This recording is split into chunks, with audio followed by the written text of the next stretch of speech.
Good Thursday morning, and welcome to Ice Age TV, the internal combustion engine age YouTube channel that talks about all my cars and trucks and SUVs and the motorcycles and the dogs, the camper, the pool, the weather. Wow. So is it Derby? I don't even know. I don't really watch TV per se, so I don't know what the hell's going on, do I? Is that a good thing? Probably is, but here we are, Thursday morning, and it's raining. Believe it or not, it is raining, and it's cooler, but still the humidity factor is here. I guess that tropical storm, hurricane weather is upon us and on us, so it's still continuing to push that warm Gulf water, I guess you'd say, out of the Atlantic Ocean into the Gulf and whatever you want to talk about here. But here we are, Thursday morning there. Thanks for tuning to my channel. And I appreciate all those that support the channel and talk to me on a regular basis. That's a great thing. And here I get the good old American apple pie flag, good old Chevrolet look for the morning with my Dunkin' Donuts looking coffee. As you get over to the shop on another adventurous day of what do we talk about?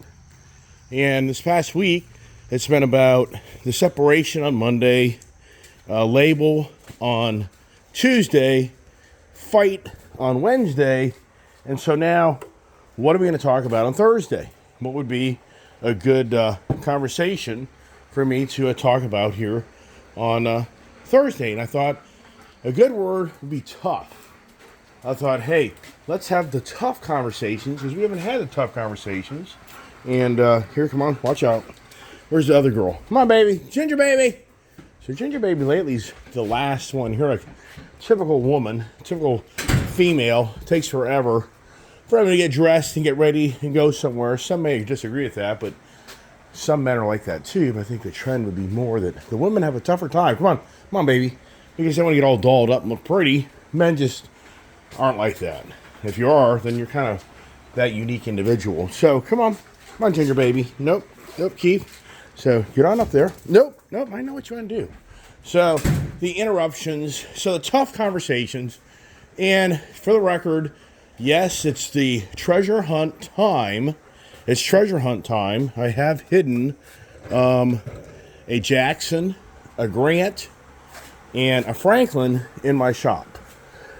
And if you pay attention to me walking in this morning, we also have a Don.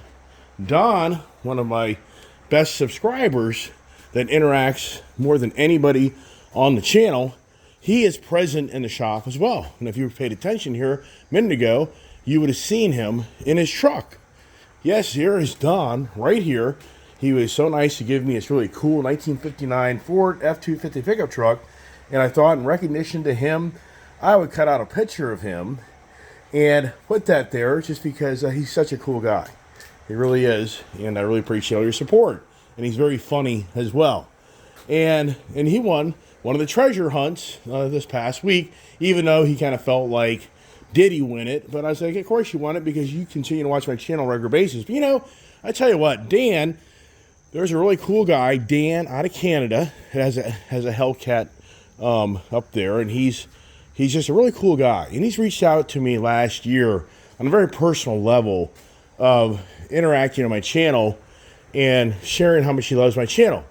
And yesterday, when I got back in, I decided to go through my emails at iceagetvcomments@gmail.com. For anybody out there, you want to get a hold of me, iceagetvcomments@gmail.com. And I've had people reach out through the channel to make comments or to ask for a sticker.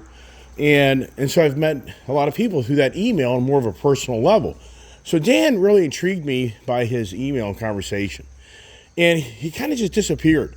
And so yesterday, I got back in yesterday afternoon from working, and I decided to go through the email list of people that over the last year into this year were corresponding me through the email. And I reached out to many of the people that emailed me. And to my amazement, only a few responded, but Dan was one of them that responded. He was just so excited that I was thinking of him, and I reached out to him to see how he's doing and his family, and he shared with me what's going on in his life, and it's very personal. I'd rather not share that. But he said what's really weird is when I went to your channel, I'm unsubscribed. And he's like, I didn't unsubscribe from your channel. Why is that? It is incredible how many people I know of on my channel that have made comments about how they're subscribed to my channel, but then they become unsubscribed. What is going on? Sincerely, anybody out there that's like the help desk person, thanks for participating. I think that it's just incredible that I hear these stories over and over again on my channel, that people like my channel, subscribe to it, and they never get notifications of me making any videos. And they think, Dan was like, I just kind of thought you gave up on your channel. That was his words. He's like, I just never got any more notifications of you making videos anymore, so I just came to closure that you just weren't making them anymore. I've heard this conversation more than once. What is going on with the YouTube's back end? What are they doing? I mean, sincerely, what are they doing? I mean, I think, it's so bad. I've told my breath, because whoever that person is, they'll probably find every way to get rid of me just because I think that devious things are going on. And so let's just leave. It's tough. It's tough being a YouTuber, but boy, there's a ton of YouTubers out there that look like they make tons of money, and it doesn't look so tough. Yeah, I'd like to hear their story of how they became so popular, of running their mouth of the same damn rhetoric every day of their life about how the country's coming to an end. Oh my gosh. That's the media. I get all that. So it's a tough world. Social media, to be popular or make any money, social media, it's a tough world. But I guess some will say, nah, I got the niche. I figured it out. And you're just a guy struggling because you just don't have what it takes to be the social media magnet YouTuber. And so for me, okay, all right, so here's the thing, tough. Let's just focus now on the word tough, and how do we take that word tough and turn it into the conversation, trying to keep this the car channel and not all political channel, because some people get irritated with me about that happening. Is your channel, I love your channel for the fact of what you share all your love and passion for all these cars and motorcycles, but then you get on this, rant of the frickin', you get on this rant of the political side, and that turns us off because I can go watch TV and do that. And that's why, once again, these YouTubers that rant and rave about everything he's talked about on their general media, but they're these huge YouTube success stories. So the tough conversations. When you look at cars and trucks and motorcycles, I mean, you know as well as I do, one will present a tough image. Like, to me, I personally think the Hellcats present a very tough, manly, masculine type of look. And especially if you get the wide body package like I have.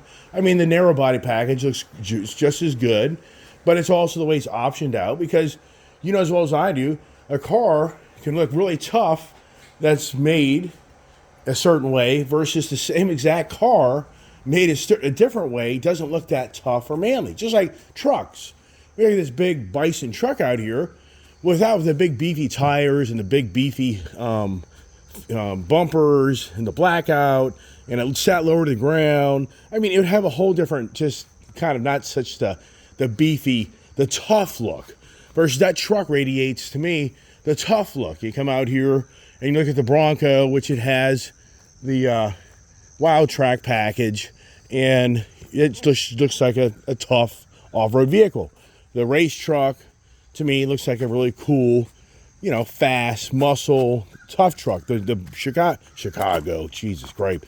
Yeah, I need more coffee, everybody. Yeah, I mean, I'm actually pretty tired. I've been working my ass off, and this channel's a lot of work. I mean, it really is. To sit here and talk to everybody 30, 40 minutes, make sometimes 2, 3, 4, 5 videos a day. It's a lot of work, man.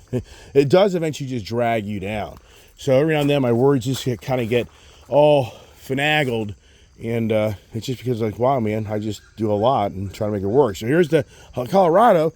This looks like a tough little truck. But if you take away the tires and wheel package and the AEV, bumpers and the big body flares, and it's lower on the ground, and the blacked out hood thing, I mean, all of a sudden it doesn't really look like it's that tough a truck. It just doesn't give you the, so Darren, my new subscriber that has a Bison, he's intrigued to know about this Bravo trailer. He reached out to me this morning and said, "Do you have any reviews on the Bravo trailer, and actually I do. So I sent him a link, and that's the goal. I buy a lot of stuff, and I try to make a video about everything I buy and try to share with you a video for you to look at what I own that maybe you do want to have or don't. So the Ford Raptor truck with the 37s on it, I think it gets a really tough, badass look. You go over here to the Ford Explorer ST. Yeah, I mean, this is, and keep in mind, Bob's got a beautiful one down there in Florida. His is a more grayish color than the silver, but it's a really good looking vehicle. But at the same time, that's a whole different category of SUVs and what kind of gets you thrilled or not. I think the Ford F-450 is just a really tough looking truck because, where we are or not, a Ford F-350 has a smaller wheel and tire package. And it's a less capable truck because of it not only being a 1 ton, I guess this is a 1.5 ton or whatever you want to say, or 2 ton. Not even sure on all that language.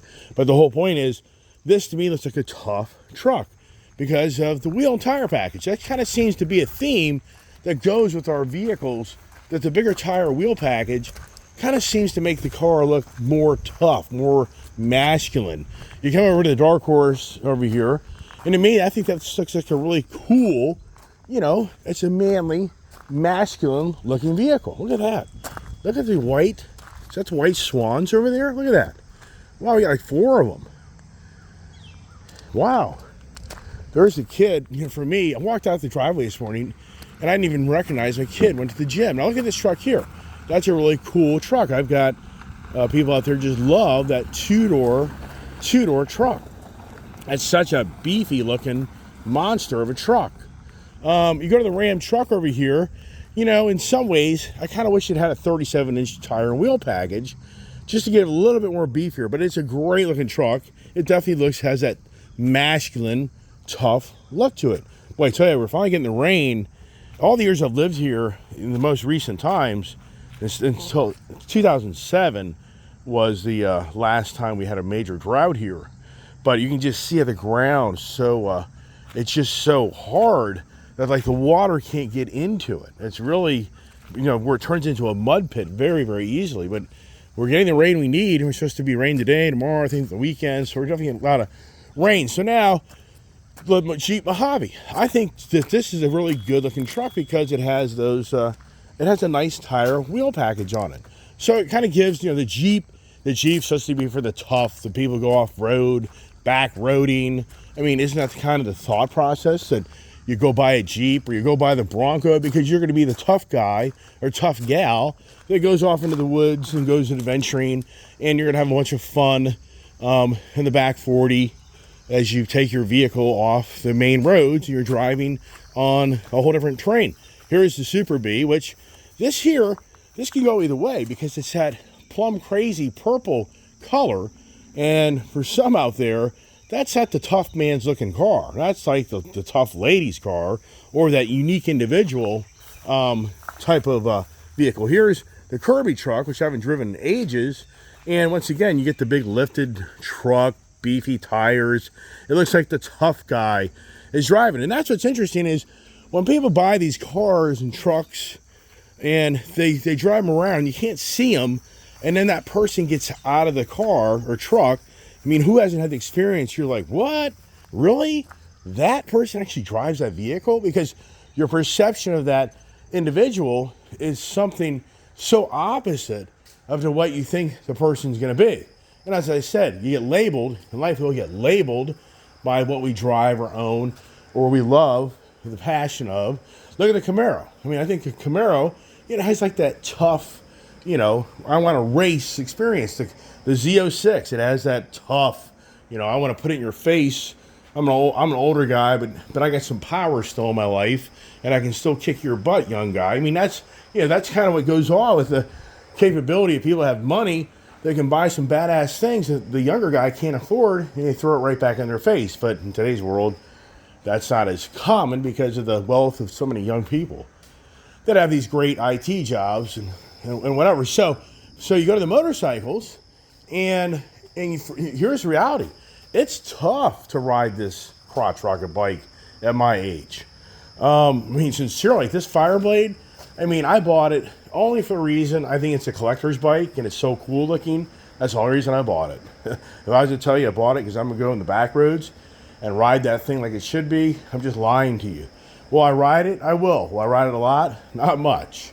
The Honda Goldwing, this is a motorcycle that never gave me an image or a thought that it's a tough motorcycle. And that's a Honda. I'll take the towels off here because we didn't do any swimming last night because it wasn't really so much raining at first, but then it did. But it was the thunder capability, so I didn't want to get struck in lightning. So the Honda, the tough meaning in this comes that people will say the Hondas are tough, that they'll go forever. They'll be very reliable. They'll be very well built.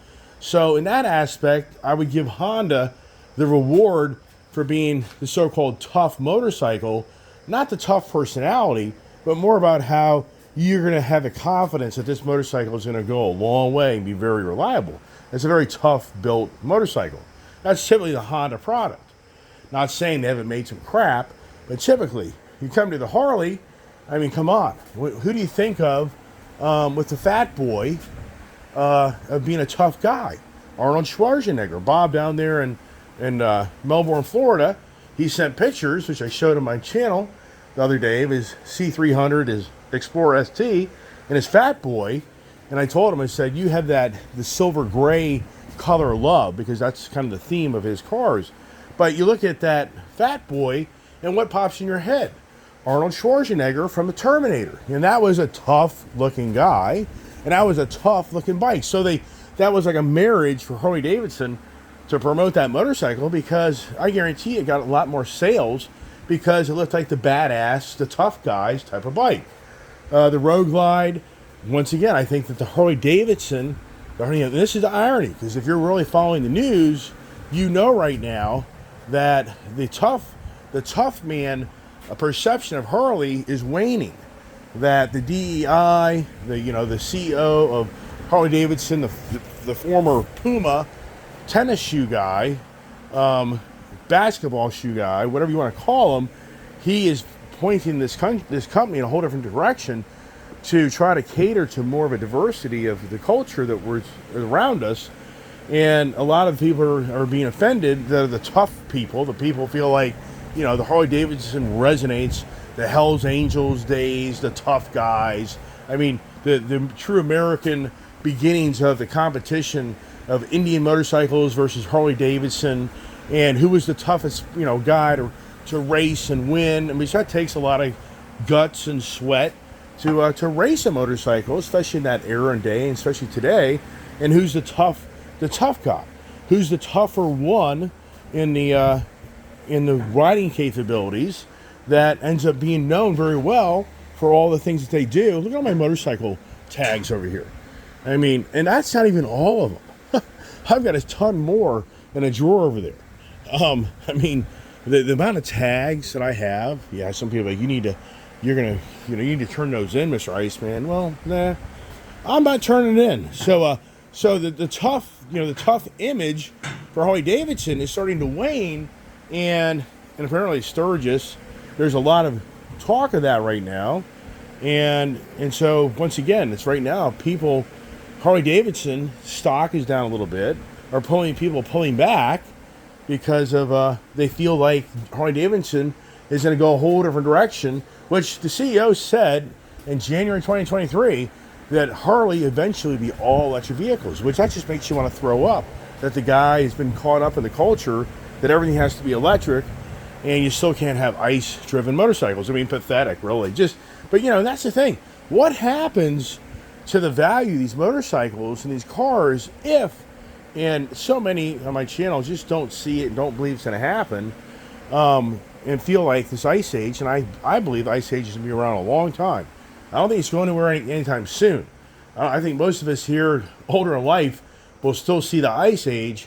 But yeah, you go 30, 40 years, 10 years, there's no way all the ice is going away. 20 years, the transitioning definitely is here. 30 years, yeah, a whole different, whole different evolution. But I just can't see it being like it's gone completely. I don't see that happening. But for me, I'll be an old fart like you can't believe. I'll be 91 years old. I mean, what am I doing? And sadly, who's a tough guy that you see now you see these tough people that were your favorite actors, like Clint Eastwood. I mean, wasn't that one of the baddest ass tough actors in the day? I mean, come on, Dirty Harry, Make My Day. I mean, just, great, good old 70s, the 60s, the 70s, even the 80s movies. And to see Clint Eastwood now, today, that's like 93 or 92 years old. And, it's sad. You hate to see it because the guy was such a cool guy. And that's the thing about life is you think about the tough people that you always wanted to follow. And it wasn't that like the key thing? Tough, being tough. If you were in high school, who was the tough guy to beat everybody up? Who was the toughest person on the football team, the basketball team? Who was the toughest coach? So that word tough is a powerful, very powerful word. And just to us as individuals, because it resonates that masculine, successful for some reason, because it's kind of an irony of being a tough person, but then getting yourself in a lot of trouble. The gangs and other individuals and people that are young in life, they go out and do things they shouldn't do, and they're looked upon as being a tough person, but then they have a tough record. And who doesn't know that? So reaching out to Chris at Skyline Harley, feel for the gentleman, that Skyline Harley released their general sales manager yesterday, and a good friend of mine texted me yesterday afternoon, Chris, who was the GM sales manager there, was let go. And that's really sad for me because he was a really good guy out there. And I can only imagine that the tough decisions are on our doorstep, because I think you're going to start seeing more than ever at the car dealerships, the motorcycle dealerships, the boat dealerships, jobs in general. Just like Darren reached out to me the day I met him from the Bison. Not Darren, Mitchell. So Mitchell reached out to me first Sunday at 12:01 a.m. and an email that it's been tough decisions because he's been with Goodyear for so many years, but he's made a decision to move on somewhere else because the back end's getting ready to start making tough decisions. Because for all the gloomer doomers, their wish of being the prophets, of telling everybody that it's really going to play out where the hardships and the tough times are going to happen, apparently they're starting to happen. And the only reason I know that, because now I'm starting to hear personal experiences of people I know personally that are being challenged to make a living now because of the industry they're in. Things have changed. It's become tougher to sell motorcycles. It's become tougher to sell cars and trucks and SUVs. So for Chris, he was let go at Skyline Harley, and I don't know all the details by any means, but I reached out to him to let him know I felt for his loss, and I'll say a prayer for you. And I actually shared with him how to pray video, and he was really overwhelmed by me responding to him just yesterday afternoon being released, and then me reaching out to him to feel for his unhappiness. That's very challenging as a person in life when you're told you no longer can work at a job that you like and want to make work, and then the management above you says, we're going to let you go. That's very emotional, very, very challenging. So I feel for people like that. And so I reached out to him, and he was very, very thankful for my comments. And then what I did, I called one of my best friends at Timbrook Honda, who's the general manager of the location, and he's actually on vacation, so I kind of felt bad reaching out to him. But I said, hey, I know you're on vacation because on Facebook, you're down in Ocean City. I see all that.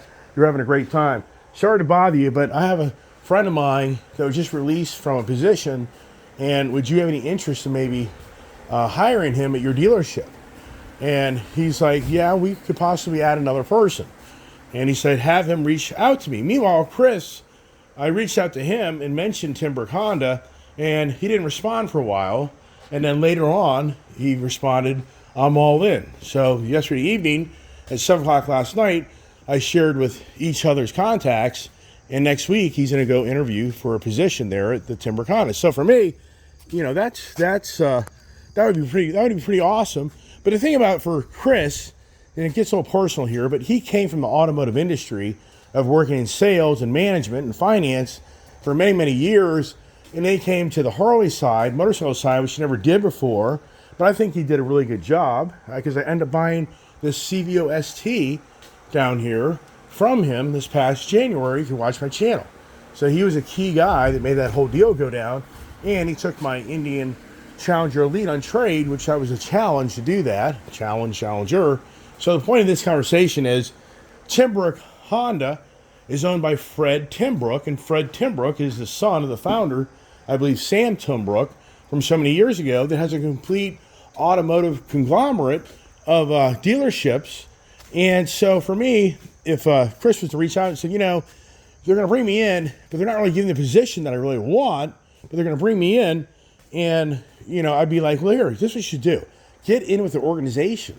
Once they know who you are, how do you know you wouldn't blossom out to the car dealership side again, and the management or finance or something? So that would be my advice for Chris, is even though he's going to have to take a sales position, sales responsibility, but at the end of the day, he's got an outlet. He's got an outlet for the possibility to maybe move in a different direction with the organization. So I hope things work out for him. And it may be a lengthy thing to him, but it's just something that it kind of hits you at the heart when you have some personal friend or family or a business associate that you know that they're going to be in financial challenges because of losing their job. Then another good friend of mine, Muhammad, he's going through a tough time because he was such a Dulles Dodge employee. He was the guy that helped me finagle the Ram TRX truck deal, the Plum Crazy deal, the Grand Wagoneer deal. So he was a really cool guy, and I like him a lot. And he reached out to me wanting to make a tough decision to move on from that dealership because he didn't see an opportunity for him. And he thought he had a better deal somewhere else at a Toyota dealership, even though for the Toyota brand, it's a tough haul right now for Toyota. If you buy a Toyota Tundra, you just bought a motor that's going to blow up. If you bought a Toyota Tundra now, I bet you're having a hell of a time trying to turn it back in or trade it somewhere, because Toyota has close to 120,000 engines that have been malfunctioning and had catastrophic failure. And now take that to another. This is the most recent new Tundra. Then take it to the new Tacoma. Now the new Tacomas are having transmission failures. So, wow. So it's tough times for Toyota and for my friend Muhammad. Now they've already had a shakeup of management. So he called me yesterday to say he's going back to the Dodge Jeep. They call it the CDR, the Chrysler Dodge Ram brand, CDR JP or whatever they call it, CDRJ or something, Chrysler Dodge Ram Jeep. So he's going back to that, but he's going to go to the Warrington Safford dealership, and hopefully he starts there Monday. So, because it's been tough times. And I know that these dealerships, when I go to Leesburg Dodge and I hang out with my good friend Jake in finance, and I'm getting my wife's car that she just left in the Jeep Grand Cherokee, when I took it there and hung out to get the car inspected, or no, have the car have warranty work done on it, get inspection and whatever. I'm hanging out with Jake, and this was like the third week of July. That weekend, so I had 1 week left. They were at 35 new cars for the whole month. That's tough going. Anybody here in the car industry, if you're selling 30 to 50 cars a month, new cars, I'm not talking about used, new cars, that's a tough hoe. That's very tough to stay in business, very tough. And what I tell people all the time is the owners of these dealerships, the last thing they want to do is start writing a check to keep the doors open. They just they want to do it because they've made so much money. They don't want to touch that money they made through their profits all the years, and they can't stand the idea of having to write a check to keep everybody employed. So what happens? They change the pay plan. What happens? They change up salespeople. What happens? They change up management. It's very tough times, I think, for a lot of businesses because of what we're finally see play out, I guess you could say, that this very tough, expensive economy has finally played out where people are just out of money for lots of reasons. And I think most people on my channel understand all that conversation. But then I think to myself, have we been in the toughest times in modern times? If you really think of the year 2020 to present date, I don't think people realize this country has gone through the toughest times in modern times. 2001 with 911, that was a very tough time. When we had the Twin Towers be taken out on September 11th, 2001, And then what followed with that was the anthrax. Then what followed with that was the DC snipers. And what followed with that was the Iraq War. What followed with that was the Afghanistan War. So those are some challenging years. So not to say that this is an era of time that we haven't had challenges and tough times. But I think to myself how in 2000 we were all told by the media 24/7 that you're going to die from a virus. And that was a very tough time for all of us to understand and get a handle on what was going on. And it was a very tough time for many businesses, especially small businesses, to survive, that most of them did not. Most small businesses that revolve their business around infrastructure of mankind driving to work every day and being in office buildings, those businesses just went broke and went out of business. And so it's been a very challenging time and tough time. And that's what I'm trying to say here in my conversation this morning is it seems like this city administration, the really underlying message to you from them is it's tough. It's tougher for you to live, but you need us to help you live. That's an underlying, really connotation, really message that's happening more than our country right now, that this administration has made it very much more difficult for you to live in this country, from the policies that you can go through, the lawless cities, defund, the tough on police, not tough on crime. Think that through. Tough on people that don't support illegal immigration. Think that through. Tough on business owners that don't allow people, that don't want people coming in to steal everything from their business. Where the district attorneys of California raised the minimum fine for an individual that you have to steal over $999 worth of goods or merchandise to actually commit a crime in California. So the grab, the grab, what they call it? The break and grab, or whatever they say it is. So in California, between all the CVS stores, the Target stores, even the Walmarts, the Home Depots, the tough on crime isn't the story. It's the tough on the stores and the tough on the consumers that suck it up, Buttercup, that the criminals can be tough on you, but you can't be tough on them. That's really the underlying message that's in Oscar Cortez at OSC, or whatever the hell her name is. And she's the biggest whack job out there that you could ever imagine, even talk, that talks about how it's right. People have the right to go steal from others. I mean, so once again, the toughness isn't if you want to stand up for your rights and be a tough person, you're being told in so many ways, no. That's not right. You can't be a tough person.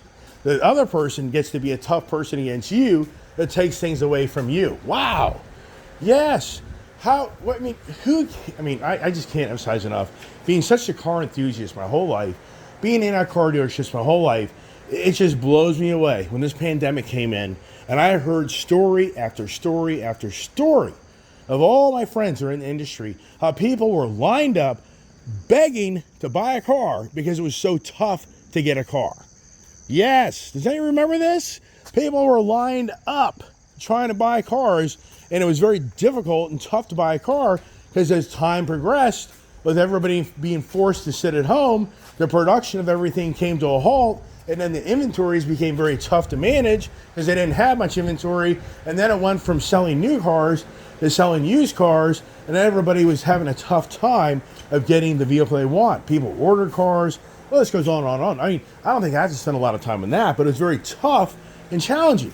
But what's incredible, what came from all that toughness, and really what came from all the toughness of our country, to a degree standing together, but in so many ways becoming divided more than ever over that whole frickin' pandemic thing, and into the date today, it's still a division.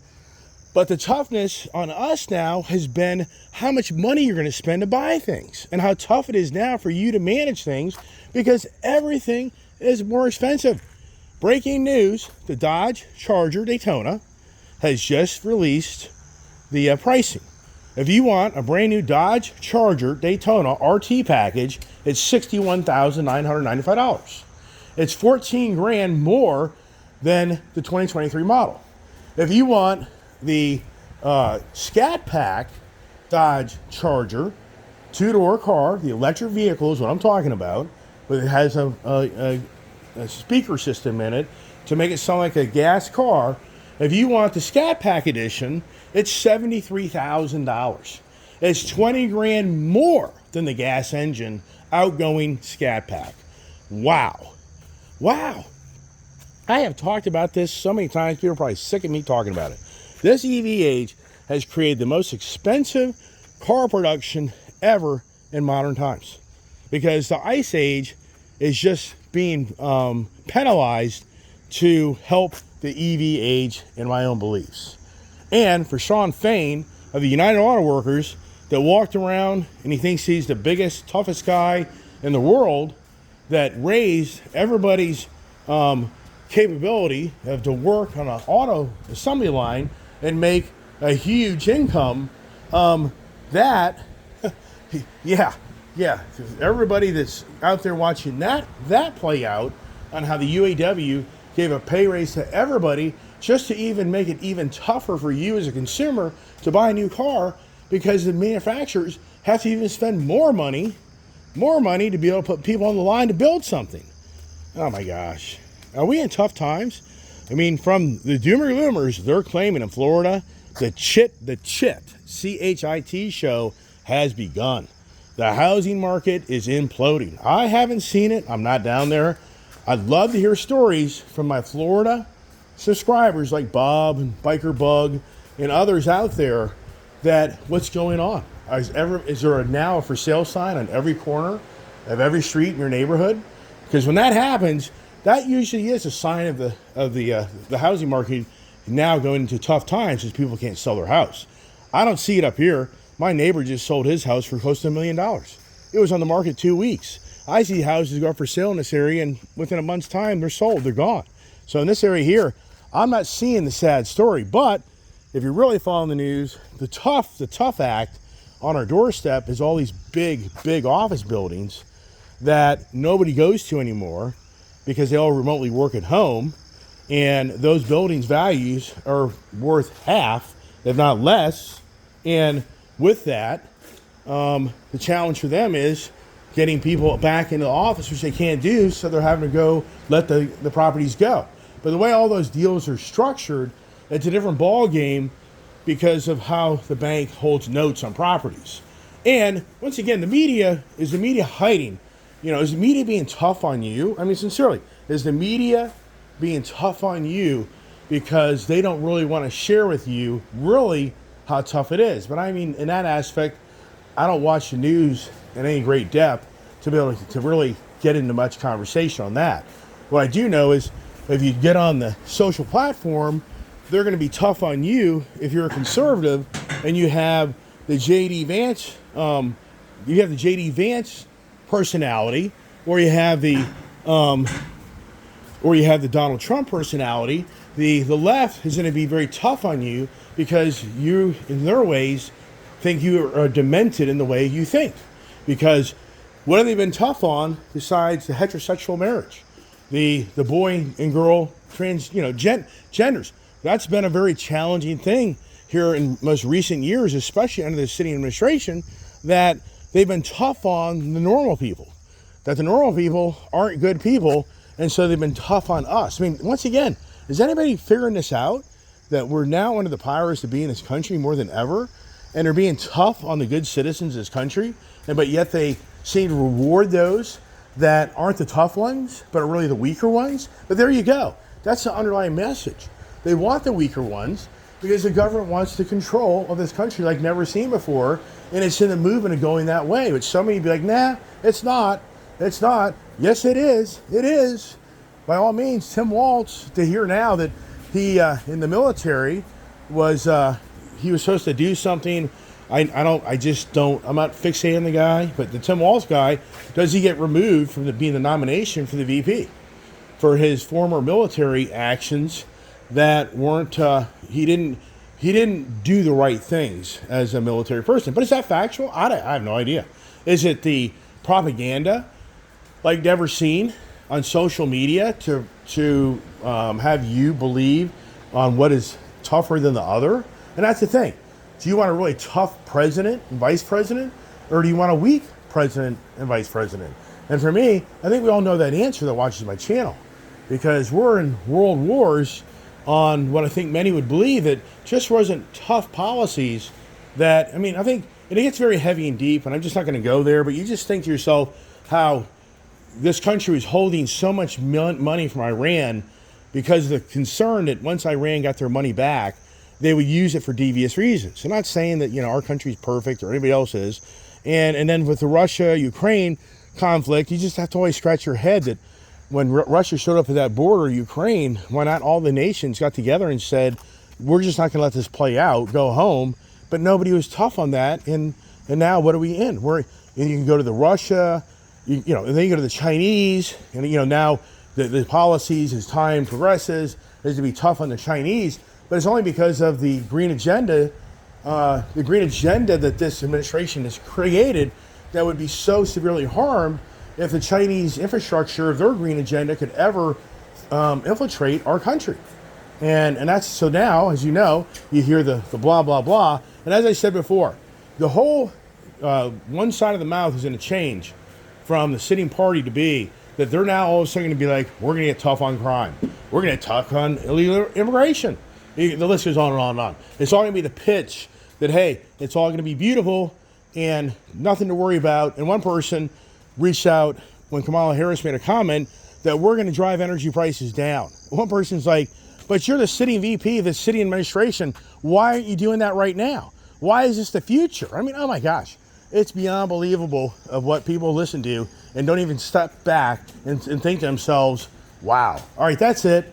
I've walked around the shop a lot, and Andrew Jackson's been shown.